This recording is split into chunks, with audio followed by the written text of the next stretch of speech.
小紅帽反野狼，唔要西環治港。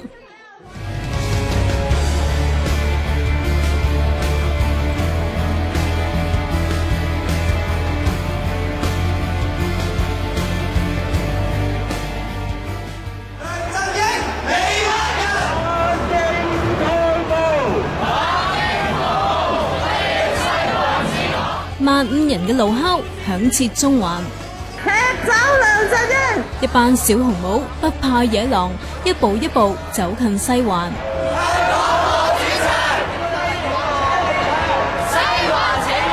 對於中聯辦完全破壞一國兩制、黨人治港，如果呢啲嘢都唔出聲嘅，我哋做大人啊，枉為做大人。佢哋不怕坦克，追求民主自由。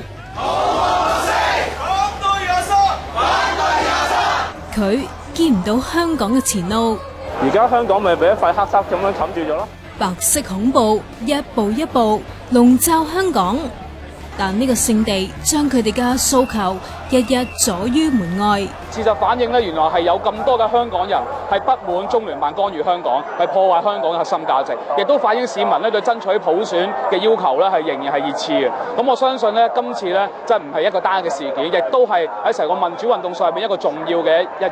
面對15,000人齊怒吼，陣營依然從容不迫，着上紅色衫對抗示威者嘅反對聲，維護香港市民嘅集會同埋遊行嘅權利，咁呢個咧係香港嘅核心價值之一。我哋有人權、自由、民主、法治，咁呢啲都係重要核心價值嚟嘅。咁啊，至於大家表達嘅訴求咧，我會繼續虛心咁去聆聽同埋了解。未上任已經氣勢逼人，仲經政府新聞處發稿，而家嗰個休緊假等收工啦。佢同 CY 又唔啱碼，見到咁大棚人反 CY， 報態仲食花生咩？